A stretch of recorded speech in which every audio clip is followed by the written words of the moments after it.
തിരഞ്ഞെടുപ്പ് വിശേഷങ്ങളുമായി NCTV ജനഹിതം 2026 നിങ്ങൾക്കായി സമർപ്പിക്കുന്നത് തൃശൂരിന്റെ ജനപ്രിയ ജ്വല്ലറി നോബൽ ജ്വല്ലറി, ഷാർ ആമ്പലൂർ. പുതുക്കാട് മണ്ഡലത്തിലെ മലയോര മേഖലയായ മറ്റത്തൂരിൽ വോട്ടിംഗ് സുഗമവും സമാധാനപരവുമായിരുന്നു. രാവിലെ 7-ന് വോട്ടെടുപ്പ് ആരംഭിച്ചപ്പോൾ തന്നെ ഒട്ടുമിക്ക പോളിംഗ് ബൂത്തുകളിലും വോട്ടർമാരുടെ നീണ്ട നിര രൂപപ്പെട്ടിരുന്നു.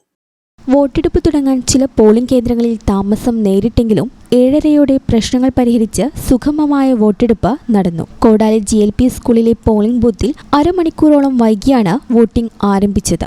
രാവിലെ 7 മുതൽ 10 വരെയുള്ള 3 മണിക്കൂറിനുള്ളിൽ ശരാശരി 20% വോട്ടുകൾ പോളിംഗ് ബൂത്തുകളിൽ രേഖപ്പെടുത്തി. കർഷകരും കർഷക തൊഴിലാളികളും കച്ചവടക്കാരും ഓട്ടോ ടാക്സി തൊഴിലാളികളുമായ വോട്ടർമാർ രാവിലെ തന്നെ തങ്ങളുടെ സമ്മതിദാനാവകാശം വിനിയോഗിച്ച ശേഷമാണ് തൊഴിലിടങ്ങളിലേക്ക് പോയത്. ഉച്ചസമയത്തെ കടുത്ത ചൂട് കണക്കിലെടുത്ത വീട്ടമ്മമാരും രാവിലെ തന്നെ വോട്ട് ചെയ്യാനെത്തി. വെള്ളിക്കുളങ്ങര വനമേഖലയിലെ ആദിവാസി വോട്ടർമാർക്ക് തങ്ങളുടെ സമ്മതിദാനാവകാശം രേഖപ്പെടുത്താനുള്ള സൗകര്യം ഇത്തവണ ഉന്നതിയിൽ തന്നെ ഒരുക്കിയിരുന്നു. ശാസ്താംപൂവം ഉന്നതിയിലെ കമ്മ്യൂണിറ്റി ഹാളിലാണ് പോളിംഗ് ബൂത്ത് സജ്ജീകരിച്ചിരുന്നത്. കാരിക്കടവ് മലയനുന്നതി, ശാസ്താംപൂവം കാടർ ഉന്നതി എന്നിവിടങ്ങളിൽ നിന്നുള്ള ആദിവാസി വോട്ടർമാർ ഇവിടെ എത്തി വോട്ട് രേഖപ്പെടുത്തി. തേൻ ഉൾപ്പെടെയുള്ള വനവിഭവങ്ങൾ ശേഖരിക്കുന്നതിനായി ആദിവാസി കുടുംബങ്ങൾ പലരും ഉൾക്കാട്ടിൽ താമസിച്ചു വരുന്നതിനാൽ ഏതാനും പേർ വോട്ട് ചെയ്യാൻ എത്തിയില്ല. ചാലക്കുടി മണ്ഡലത്തിന്റെ ഭാഗമായ കൊടകര പഞ്ചായത്തിലും വോട്ടെടുപ്പ് സമാധാനപരമായിരുന്നു. തേശ്ശേരി AUP സ്കൂളിലെ പോളിംഗ് ബൂത്ത് പ്രശ്നസാധ്യത ബൂത്തുകളുടെ പട്ടികയിൽ ഉൾപ്പെട്ടിരുന്നതിനാൽ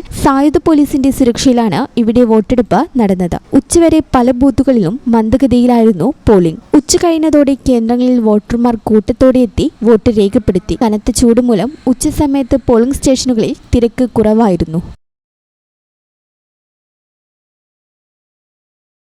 സ്വർണ്ണവില കൂടിയാലും കുറഞ്ഞാലും എക്കാലത്തേക്കും കരുതി വെക്കാനുള്ള സ്വർണം അത് നോബൽ സ്വർണം. കേരളത്തിലെ ഏറ്റവും കുറഞ്ഞ ഹോൾസെയിൽ ഉത്പാദന പണിക്കൂലിയിൽ എല്ലാ ആഭരണങ്ങളും നിങ്ങളിലേക്ക് എത്തിക്കുന്നു. ഗോൾഡ്, ഡയമണ്ട്, സിൽവർ എന്നിവയുടെ exclusive lightest collections Nobel jewellery നിങ്ങൾക്കായി ഒരുക്കിയിരിക്കുന്നു. നോബൽ, തൃശൂരിന്റെ ജനപ്രിയ ജ്വല്ലറി നോബൽ ജ്വല്ലറി, ഷാർ ആമ്പലൂർ.